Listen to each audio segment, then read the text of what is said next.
taala. Ya Allah.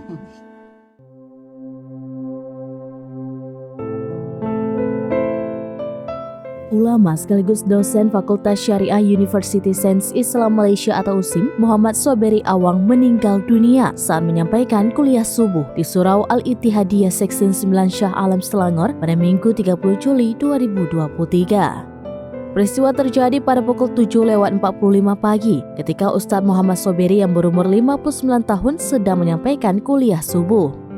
Menurut Ketua Polisi Shah Alam Muhammad Iqbal Ibrahim, Ustadz Muhammad Soberi meninggal dunia akibat serangan jantung.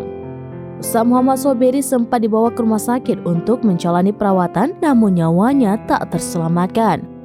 Kabar duka itu disampaikan menantunya Mus'ab Umairi melalui postingan di platform Facebook pada Minggu. Sementara itu, pesan yang dibuat oleh Muhammad Hadi Aha di platform Facebook menyatakan bahwa almarhum Ustadz Dr. Soberi Awang saat itu sedang menyampaikan ceramah tentang kiamat dan sempat membahas tentang penuaan bumi.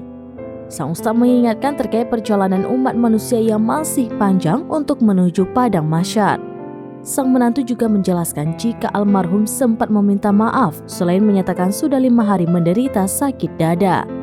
Ia mengatakan almarhum sempat mengucapkan kata terakhir Allah Subhanahu wa Ta'ala sebelum kehilangan kesadaran dan menghembuskan nafas terakhirnya.